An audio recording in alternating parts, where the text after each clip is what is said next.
December 19, 1944. A ridgeline above the village of Petitmont, Belgium. Snow falling sideways in a wind that cut through wool coats like they weren't there. 26 American combat engineers from the 291st Engineer Battalion had been holding a roadblock for 6 hours with nothing but rifles, a few bazookas, and the kind of stubbornness that gets men killed. They had dug their positions into frozen earth the day before, using picks because the ground had gone hard as concrete, and they had watched the tree line all morning for movement that never seemed to come until it did. When the SS Panzer Grenadiers finally broke through, the engineers did what soldiers are trained to do once ammunition runs out and the position is lost. They raised their hands. An hour later, a Belgian dairy farmer named Emile Dassonville was hiding in his hayloft when he heard the shooting start. He counted the shots. He would later tell American investigators that the rifle fire came in short, controlled bursts, not the ragged chaos of a firefight.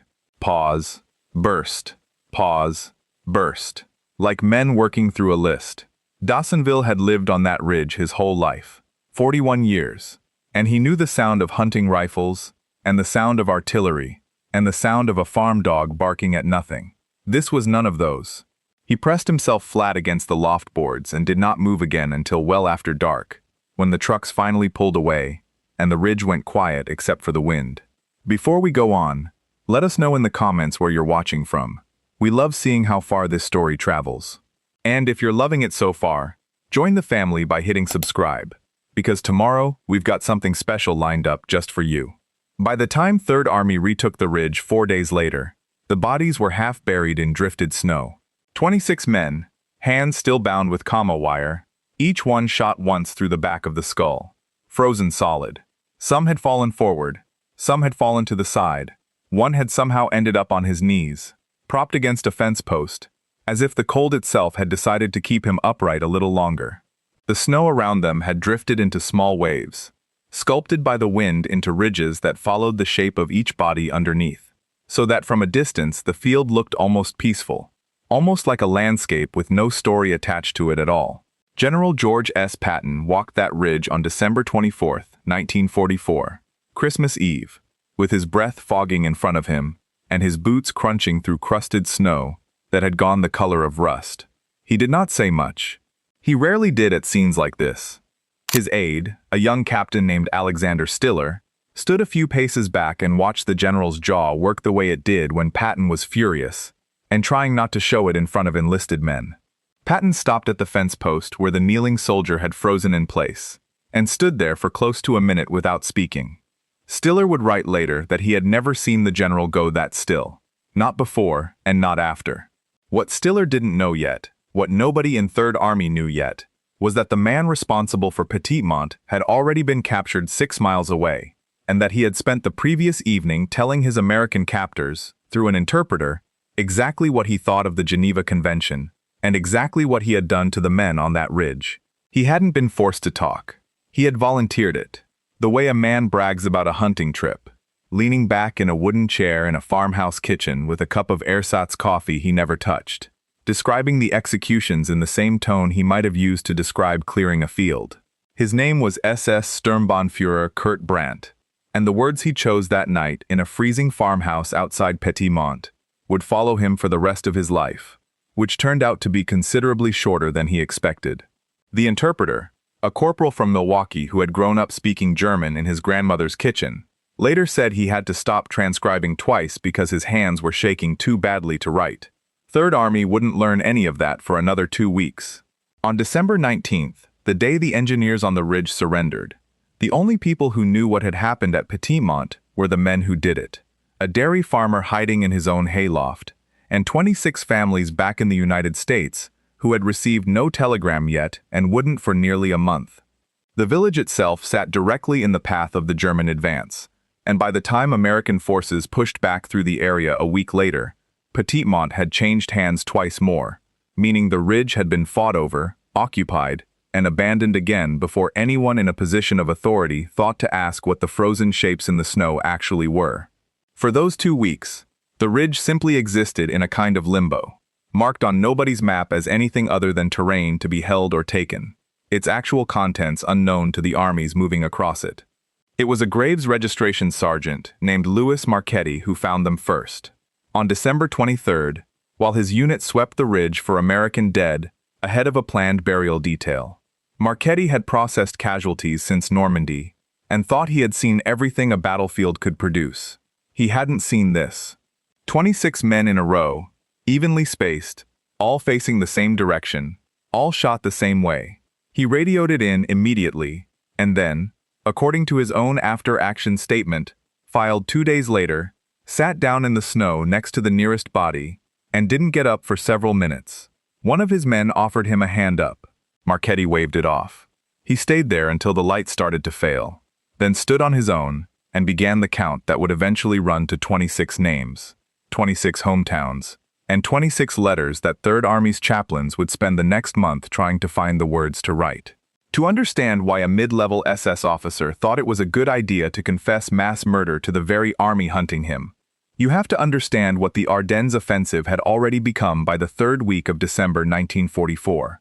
Hitler's gamble to split the Allied line and retake Antwerp had thrown 200,000 German troops and nearly 1,000 tanks into a sector the Americans had left thinly defended, betting correctly that the German army had nothing left for one more major push. For the first 72 hours, the bet looked like it might pay off. Green American divisions, some of them in the line for the first time, found themselves surrounded in fog and snow by an enemy they couldn't see and couldn't outrun. Kampfgruppe Piper, the armored spearhead of the 1st SS Panzer Division, had already murdered 84 American prisoners in a field outside Malmedy on December 17th, an atrocity that spread through the American ranks within 48 hours and changed the psychological character of the entire battle.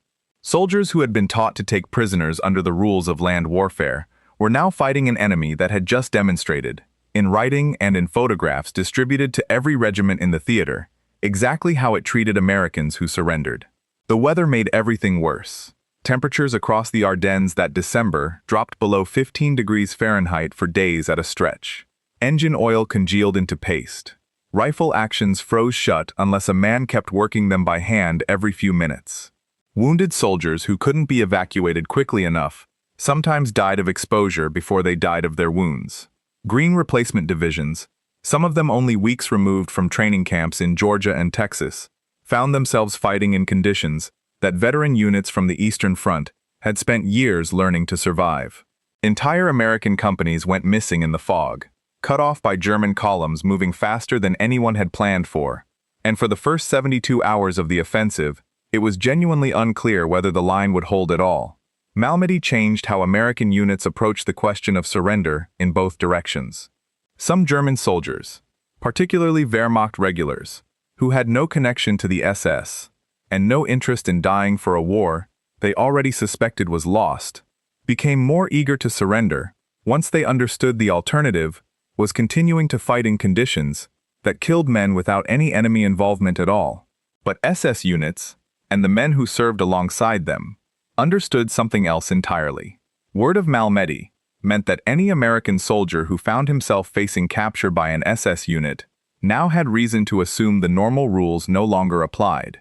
And word of the American reaction to Malmedy meant that SS soldiers captured by certain American units had equal reason to worry. By the third week of December, both armies were operating in a psychological environment where the Geneva Convention had become, in practice if not in official policy, something closer to a suggestion.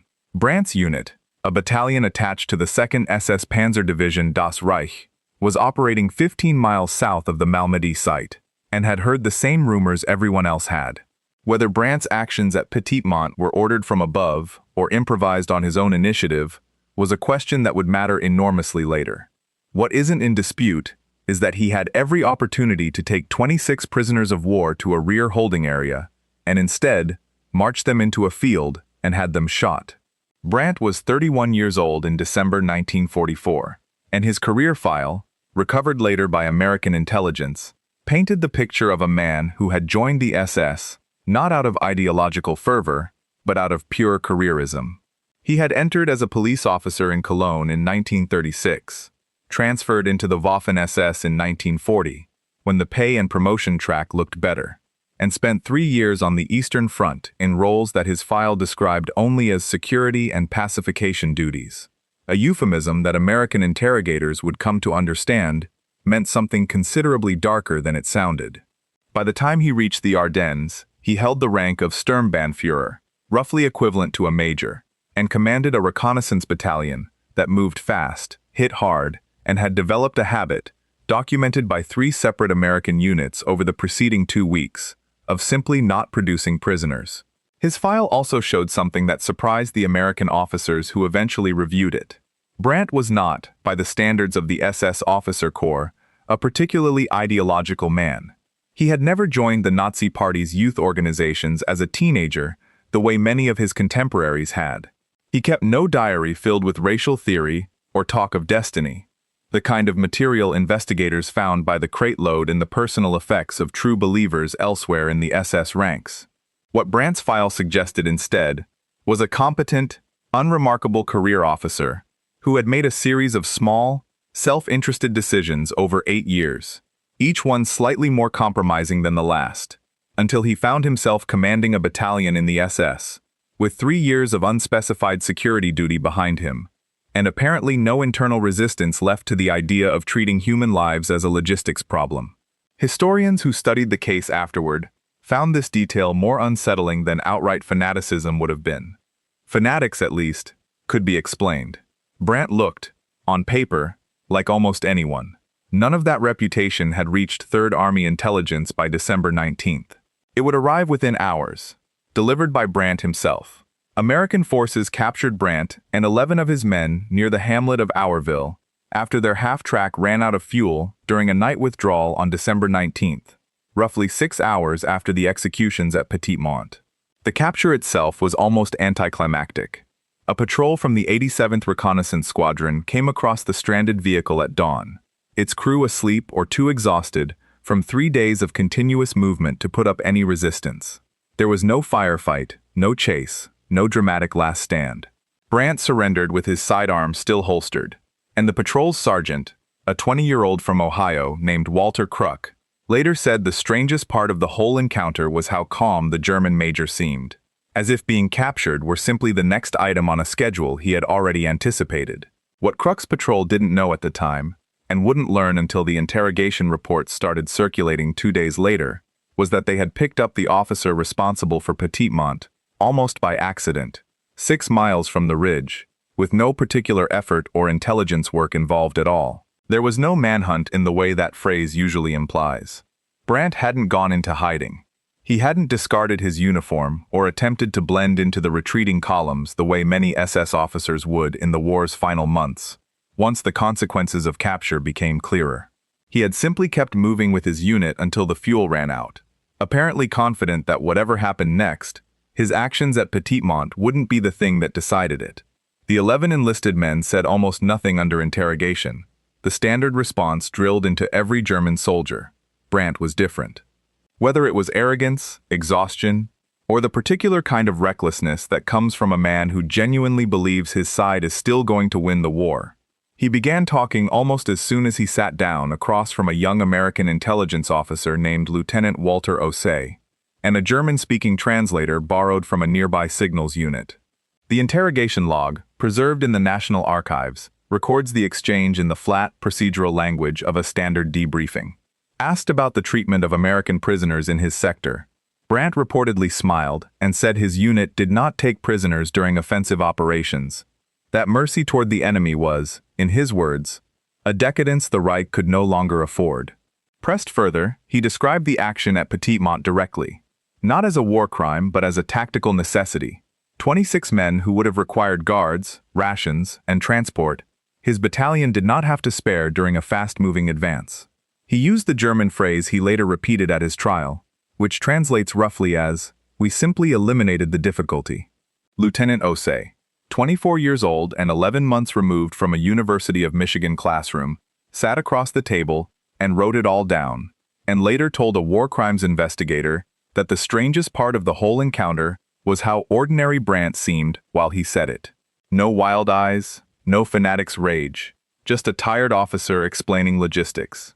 Osei also noted something in his own private correspondence home, never intended for the official file, that historians found afterward among his personal papers. He wrote to his mother that he had expected, going into that interrogation room, to face something monstrous. Something visibly wrong with the man across the table. Instead, he faced someone who reminded him, uncomfortably, of a supply officer back at Fort Benning, explaining why a requisition had been denied. Boasted wrote that he found that harder to sit with than open hatred would have been. The interpreter assigned to the session, a signals corporal named Heinz Bauer, who had emigrated from Frankfurt as a teenager in 1937 and enlisted in the American Army 4 years later gave his own account to a regimental historian in the 1970s. Bauer said he had translated hundreds of interrogations by that point in the war, and had developed a professional habit of keeping his voice as neutral as the words themselves required. He said Brandt's session was the only one where he found that difficult, not because the German officer raised his voice or grew emotional, but because of how calmly he described the killings, in the same tone a man might use to explain why he had taken a different road home. Bauer said he translated every word exactly as Brandt gave it, and did not allow himself to add or soften anything, because he understood even then, sitting in a cold farmhouse kitchen at 11 o'clock at night, that the transcript being produced might matter a great deal later.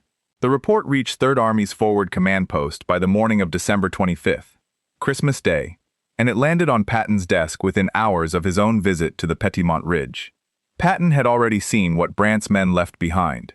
Now he was reading, in Brandt's own recorded words, a full confession delivered with what the interrogation officer described as chilling pride.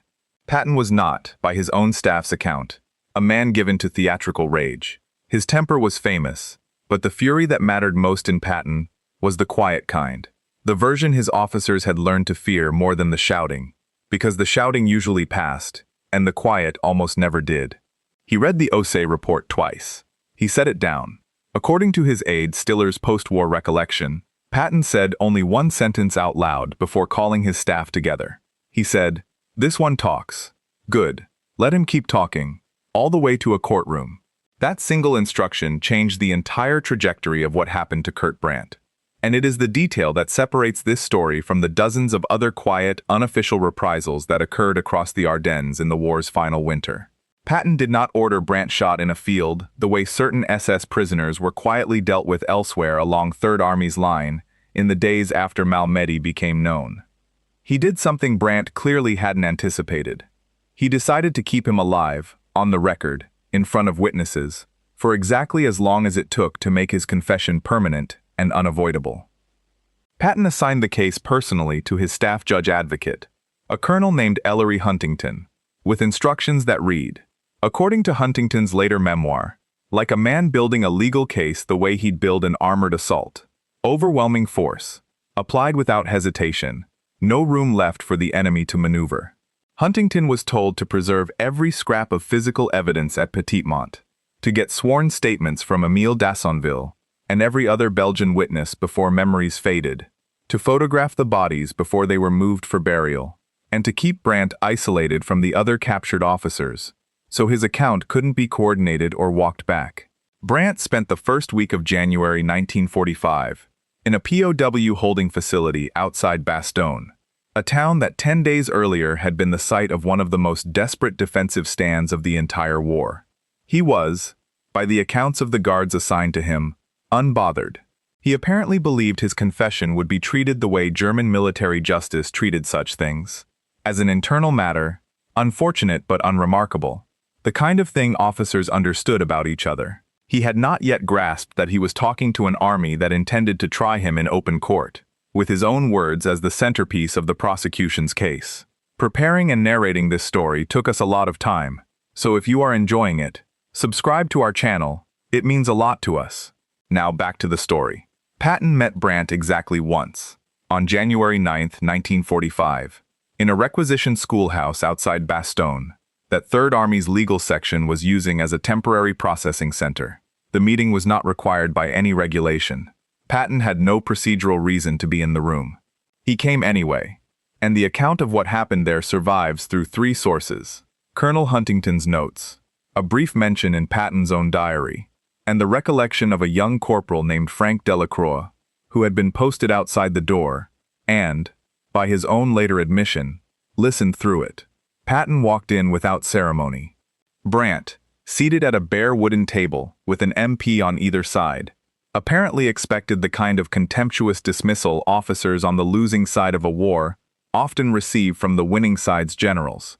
What he got instead was a 4-star general who sat down across from him, unbuttoned his coat, and asked, through the interpreter, a single opening question.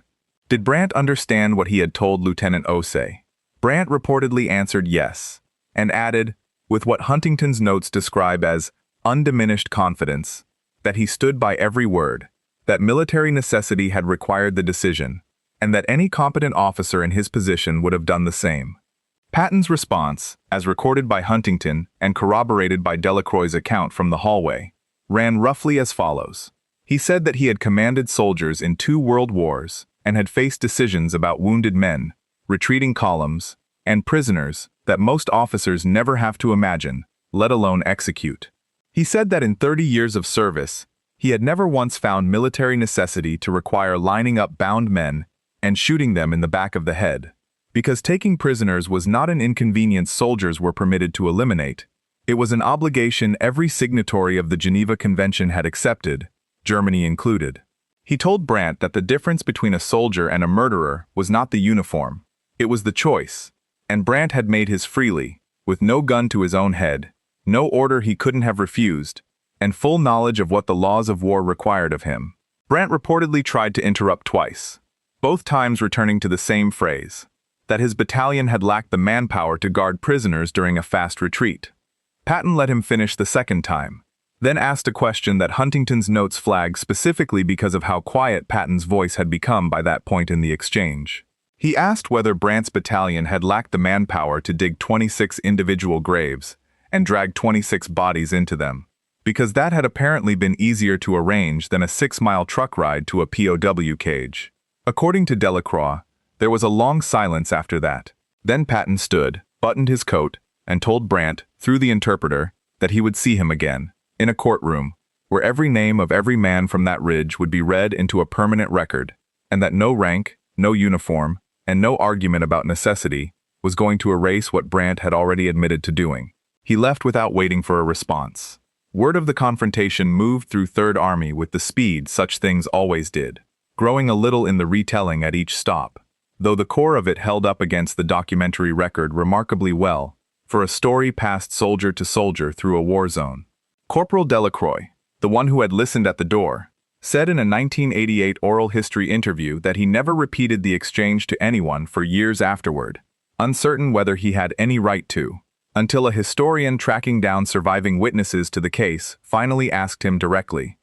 Delacroix said the detail that stayed with him longest wasn't anything Patton said.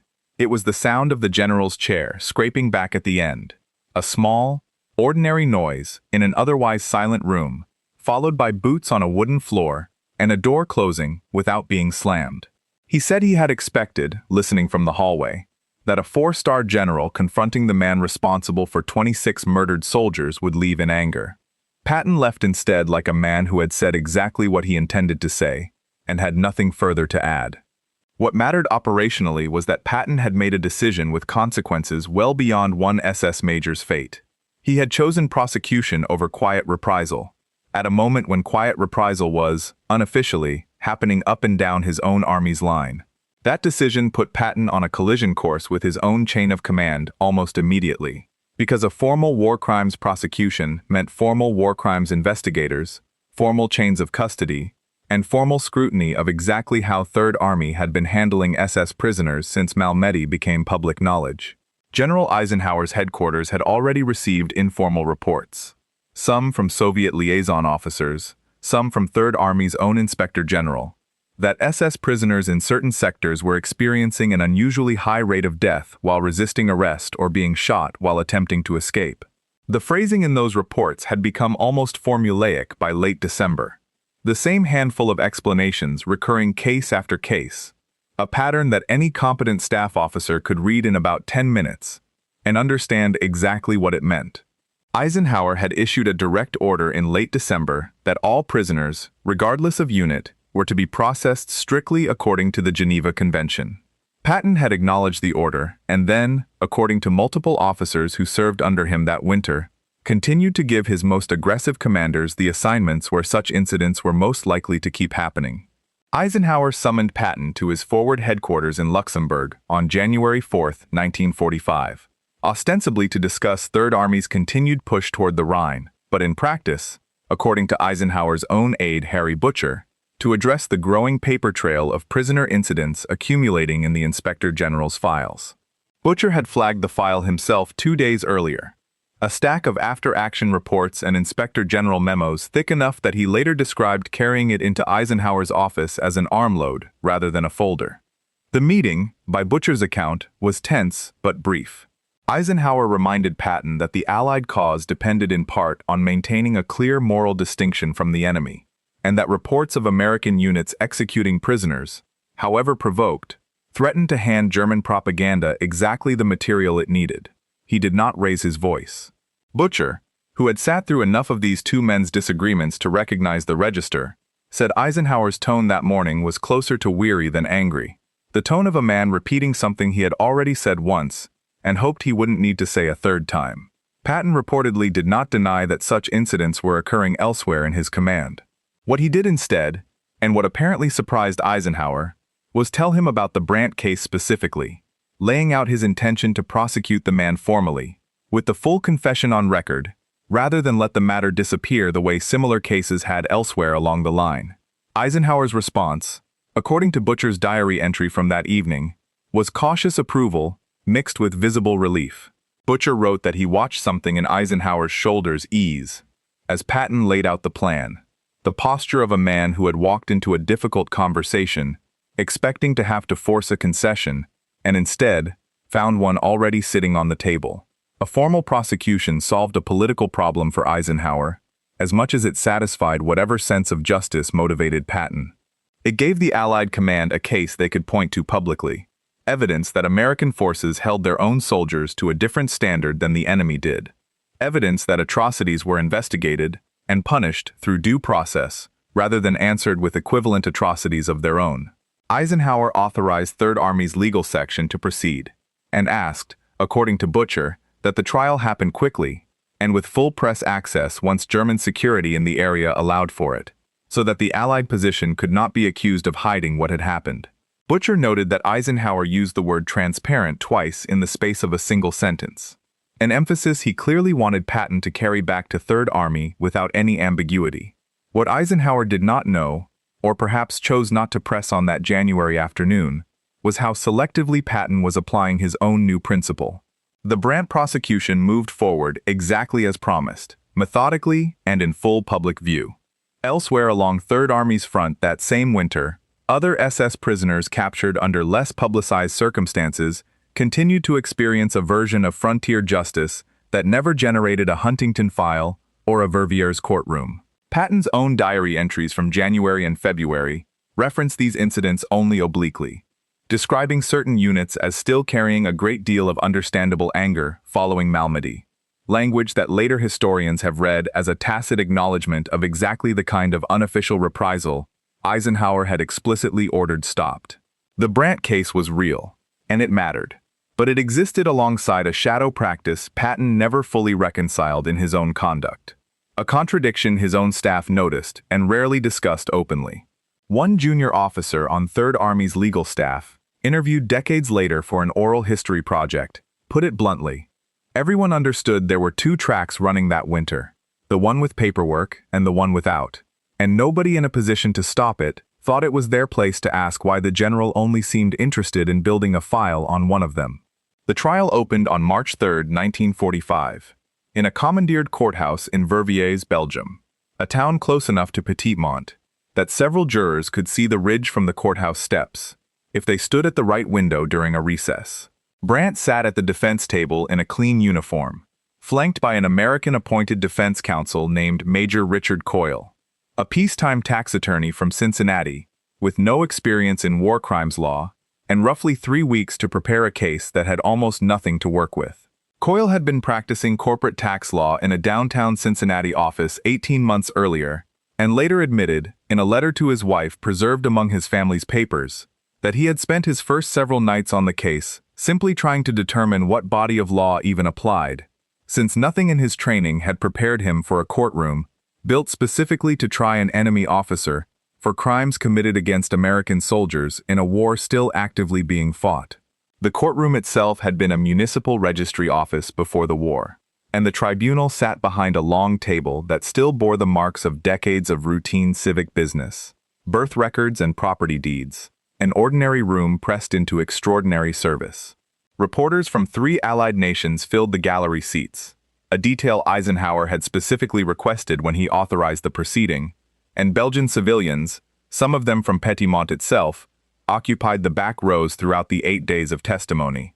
Émile Dassenville sat among them on the day he wasn't testifying. Watching the process his own statement had helped set in motion. Dressed, according to one reporter's notes, in what appeared to be his one good coat. Coyle's strategy, the only one available to him, was the same defense that would become familiar across dozens of similar trials that spring: superior orders. Brandt, Coyle argued, had been operating under a divisional directive, never produced in writing but allegedly communicated verbally down the chain of command, instructing units engaged in the initial breakthrough phase of the offensive to move fast and unencumbered. A standing instruction Coyle claimed left officers like Brandt with no realistic alternative to what happened at Petitmont. A soldier who refused a superior's order in wartime, Coyle told the tribunal, faced summary execution himself. The law, he argued, could not fairly demand that a man choose his own death over compliance. It was, by most accounts of the courtroom that day, a competent opening argument delivered by a man who knew, even as he delivered it, how thin the ground under it actually was. The prosecution, led by Colonel Huntington, built its case on 3 pillars.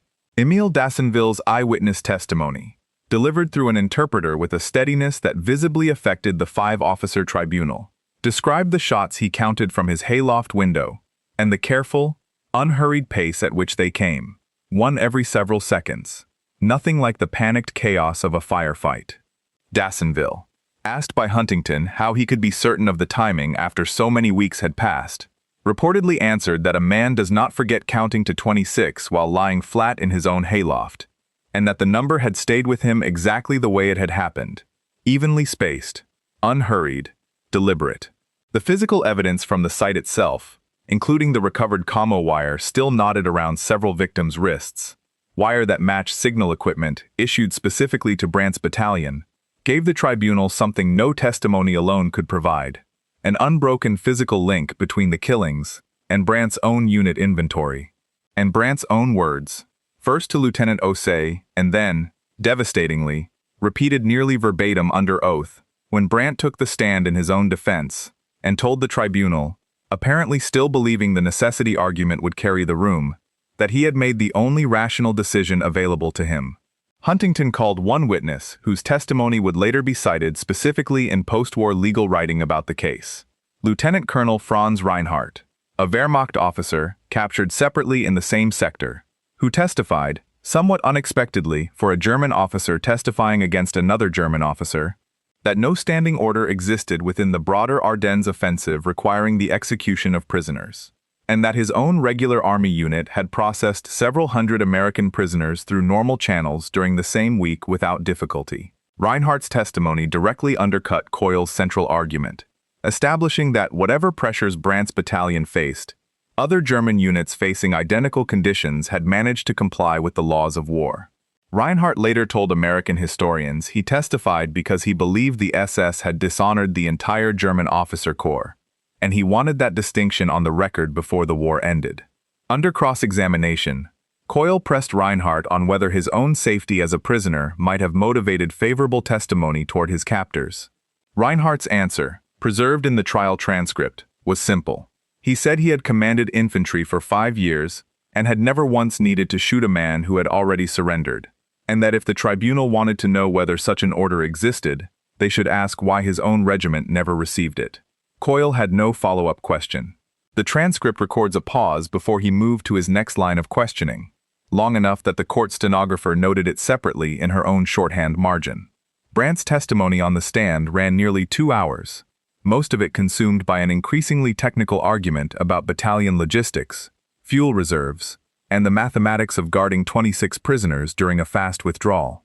He spoke, According to two reporters present, with the fluency of a man reciting figures he had rehearsed many times over, ration counts and transport capacities and march distances, as though the case could be won on arithmetic if he simply produced enough of it.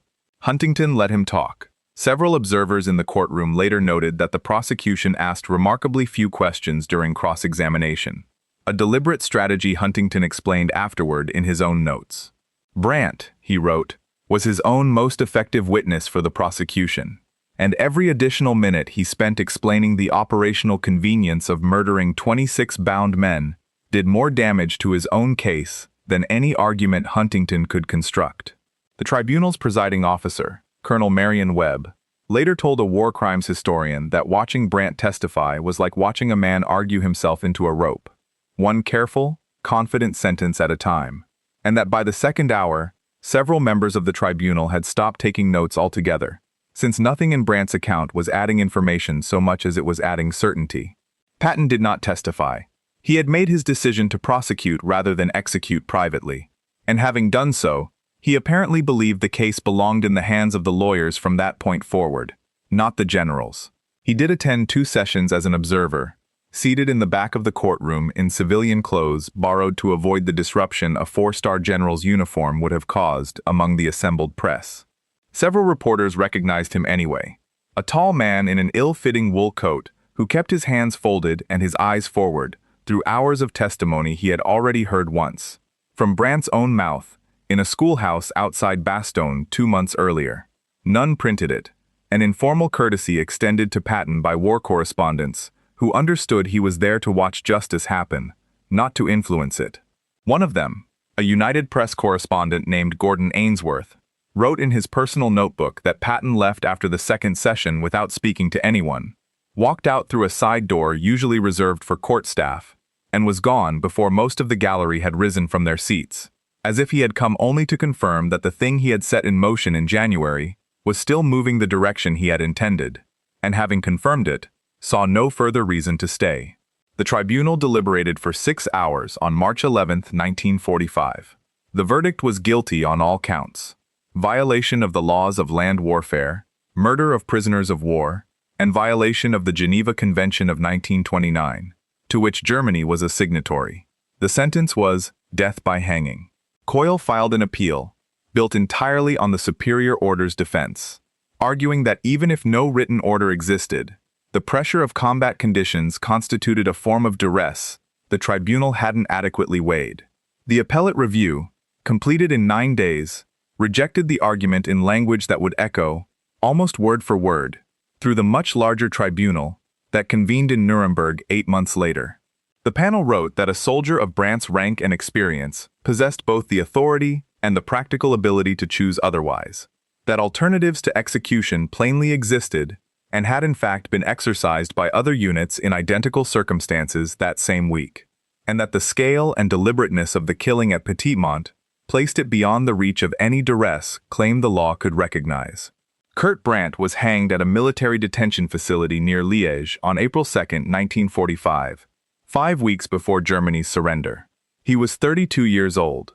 According to the chaplain who attended him in his final days, Brandt maintained until the end that he had acted correctly, that history would eventually judge his decision as a hard but necessary one, made under conditions the tribunal had never truly understood. The chaplain's report notes that Brandt asked only one question before the sentence was carried out: whether the confession he'd given Lieutenant Osei back in December had been what convicted him. Told that it had formed the core of the prosecution's case, Brandt reportedly said nothing further. The 26 men from Petitmont were identified over the following weeks, through dog tags, dental records, and personal effects recovered from the site, and returned to their families with full military honors. Among them was Technical Sergeant Walter Guzewitz, 22, of Scranton, Pennsylvania, whose mother had already lost one son at Anzio the previous year, and would receive the telegram about her second son on the same week the Brandt trial opened in Verviers, though she wouldn't learn of the trial itself until a local newspaper ran a small item on it that summer. Private First Class Robert Ainsley, 19, of Macon, Georgia, had enlisted the week he turned 18 against his mother's wishes, and had written her 4 letters from the Ardennes, the last one dated December 15th, 4 days before Petitmont, in which he told her the fighting had gotten harder, but that his squad looked out for each other and she shouldn't worry. Corporal Neil Fitzgerald, 24, of Butte, Montana, had been a copper miner before the war and had told his younger brother in a letter home that he intended to go back underground once it was over, that the work suited him and he didn't much care what anyone in the city thought about it. His brother did go on to work the same mine for another 30 years and named his own first son Neil. Private Samuel Okafor, 20, one of the few black soldiers serving in an otherwise segregated engineer battalion, attached to a mixed logistics unit near the front, had written home to Chicago that he intended to use the GI Bill to study engineering properly once he returned, an ambition his surviving sister later said she thought about every time she watched her own children go through college on similar benefits 2 decades later. 24 other names followed, each one read aloud in the Vervier's courtroom during the trial's closing arguments, a detail Huntington insisted on over Coyle's objection, on the grounds that a war crime prosecuted without the victims' names attached to it risked becoming an abstraction, and abstractions, Huntington argued, were exactly how atrocities got explained away. The reading took 11 minutes. Courtroom observers noted that Brandt kept his eyes on the table in front of him throughout, the first and only time during the entire 8-day proceeding that he did not maintain the steady, faintly defiant composure he had shown from the moment the trial opened. Patton's decision to prosecute, rather than quietly settle the Brandt matter, carried consequences well past the courtroom in Vervier's. Legal officers preparing the groundwork for what would become the Nuremberg trials that autumn studied the case closely, and Franz Reinhardt's testimony in particular became something of a reference point in early discussions about how German witnesses might be used to establish that the atrocities of the SS were not, as some defense arguments would later claim, an unavoidable byproduct of total war, shared equally across the entire German military. The distinction between Wehrmacht conduct and SS conduct, imperfect and often overstated in post-war popular memory, nonetheless found real documentary support in cases like Brandt's, where a regular army officer testified under oath that his own unit had faced the identical operational pressure and simply followed the law anyway. The superior orders defense that Coyle raised for Brandt, and that dozens of other defense attorneys would raise for dozens of other SS and Wehrmacht defendants across 1945 and 1946, was tested and rejected in courtroom after courtroom that spring, before it ever reached the much larger stage at Nuremberg in November. By the time the International Military Tribunal formally adopted what came to be called Nuremberg Principle 4, the idea that following a superior's order does not relieve an individual of responsibility, provided a moral choice, was in fact available to him. The principle had already been argued, tested, and upheld in smaller courtrooms across the American, British, and French occupation zones. Legal historians disagree about which specific case deserves credit as the clearest early precedent, but the Vervier's trial is cited often enough in the post-war legal literature that Colonel Huntington's file on the case was eventually transferred to the National Archives War Crimes Collection, specifically because of its influence on later prosecutions. Colonel Huntington himself went on to serve briefly as a legal advisor to the American delegation preparing for the major Nuremberg proceedings. Bringing the Vervier's transcript with him as one of several field-level precedents the American legal team drew on when drafting their approach to the superior orders question. In a 1958 Law Review article, Huntington wrote that the Brandt case had mattered less for its scale, 26 victims against the millions who died in the camps the Allies would soon discover, and more for its clarity. One officer, one confession, one unambiguous choice to kill men who had already surrendered, rather than accept the minor inconvenience of guarding them. That clarity, Huntington argued, was exactly what made it useful as a legal foundation. Complicated cases invite complicated defenses. Simple ones close the door. The principle also traveled forward in ways that had nothing to do with courtrooms. Officers who passed through the Ardennes that winter carried the Brandt case with them into later conflicts, sometimes as a formal teaching example and sometimes simply as a story told among veterans. Military law instruction developed after the war, first at the Judge Advocate General School, and later incorporated into broader officer training, used cases like Brandt's to illustrate a distinction that would remain relevant for the rest of the 20th century and beyond. The difference between the pressures of combat, which the law recognizes as genuine and mitigating in many circumstances, and the deliberate, unhurried execution of people who no longer posed any threat at all, which the law has never recognized as anything other than murder, regardless of the uniform worn by the man who ordered it. That distinction resurfaced, sometimes explicitly and sometimes not, in nearly every American conflict that followed. During the Korean War, when reports emerged of American and Allied prisoners executed by retreating North Korean and Chinese units, military lawyers researching the applicable legal standards returned to the Nuremberg framework, and, through it, indirectly to cases like Brandt's. During the Vietnam War, the superior order's defense reappeared in a very different courtroom, the court-martial of Lieutenant William Calley, following the My Lai massacre, where prosecutors leaned on precisely the same legal architecture Huntington and his contemporaries had helped build a generation earlier. The idea that a lawful chain of command cannot transform an unlawful order into a lawful one simply by the act of giving it. Calley's defense argued he had been following orders from above. The tribunal rejected that argument in language that would have been entirely familiar to the 5 officers who sat in judgment of Kurt Brandt in Verviers in March of 1945. Modern military ethics instruction, taught at West Point and at equivalent institutions among America's allies, still uses cases from this period, Brandt's among the lesser-known but often cited examples, to walk officer candidates through an uncomfortable question that has no easy resolution. What does a soldier owe an order he knows to be wrong, and where exactly does that obligation end?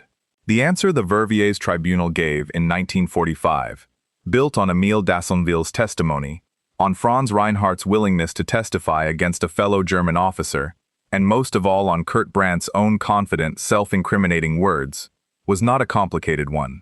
A soldier who has the practical ability to choose otherwise, and chooses murder instead, does not get to hide behind the rank of the man who gave the order, or the uniform he happened to be wearing when he carried it out. What the case could not do, and what no single trial could have done, was resolve the deeper argument Patton himself never fully worked out in his own conduct that winter. He had chosen prosecution over reprisal for Kurt Brandt specifically, a decision that reflected genuine conviction about due process and the rule of law. But the record also shows Third Army units elsewhere along the same line, handling captured SS men with considerably less patience in the weeks after Malmedy. Incidents Patton's own diary references only obliquely, and that his own Inspector General never fully investigated. Patton believed, apparently without much internal contradiction, that Brandt deserved a courtroom and a public reckoning, while other SS prisoners captured under less publicized circumstances didn't necessarily deserve the same care. Historians have spent decades trying to reconcile those two facts about the same man in the same winter, and most conclude, reasonably, that they simply don't reconcile cleanly.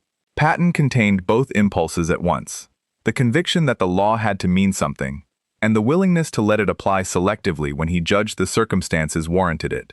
Patton died on December 21, 1945, from injuries sustained in a car accident near Mannheim 12 days earlier, less than 9 months after Kurt Brandt was hanged near Liège. He did not live to see the Nuremberg verdicts delivered the following October, though the legal groundwork his own case in Verviers had helped establish was already, by the time of his death, working its way into the formal architecture of international law. The Geneva Conventions were revised and strengthened in 1949, incorporating protections for prisoners of war, drafted in direct response to cases exactly like Petitmont, and the principle that a uniform and a chain of command do not erase individual responsibility for atrocity has remained, imperfectly enforced and endlessly contested, the legal foundation for every war crimes prosecution since. Patton's own account of the case, in the diary entries he kept sporadically that spring, is notably restrained for a man not generally known for restraint. He recorded the verdict in a single line on March 11th, noting only that justice had been done, and that he hoped it would be remembered longer than the war itself. Whether Patton fully grasped, in the last year of his life, the scale of what the Brandt prosecution would eventually contribute to is impossible to know. His diary gives no indication he thought of it as anything more than one case among many, a debt collected on behalf of 26 men whose names he apparently never learned by heart, though Huntington's files suggest he read the full witness list at least once, in the week before the trial opened, alone in his quarters, with no aide present to record what he thought about it. The 26 graves at Petitmont are marked today in the American Military Cemetery at Henri-Chapelle in Belgium, among more than 7,000 other American dead from the Ardennes campaign. There is no plaque at the ridge itself explaining what happened there in December 1944. Most visitors to the region never learn the name Kurt Brandt at all. What survives instead is the transcript, still held in the National Archives, of a confession an SS major gave freely to a 24-year-old lieutenant on a cold December night, apparently believing it would never matter, and a general who read that confession decided against the quiet reprisal his own army was quietly practicing elsewhere that same winter, and chose instead to make sure the words followed Brandt into a courtroom, onto a permanent record, and finally to a gallows outside Liège, with his own confession as the last word anyone needed. Émile d'Assonville lived in Petitmont until his death in 1971, and by his own account never stopped farming the same land where he had once counted 26 gunshots from a hayloft window. His grandson still runs the dairy operation today. The ridge itself looks unremarkable now, a gentle rise of pasture that draws no particular attention from the roads that pass near it. The kind of place a person could walk across without ever suspecting what the ground once held. That, in the end, is what makes the paper trail matter as much as it does. The ridge forgot. The transcript didn't. 26 names, one confession, and a courtroom in Verviers that decided, 3 months before the war in Europe even ended, that the words a man says freely, believing no one will ever hold him to them, can turn out to be the very thing that does. If you've been watching this channel for a while and still haven't subscribed, now is the moment. Hit the button, turn on the notification bell, and join the community. We are here every day with the military history stories that deserve to be told straight, without softening what was hard, and without forgetting what was, in its own way, exactly right. Thank you for watching. Respect the fallen, honor the veterans, and never forget what they were fighting against. We will see you in the next video.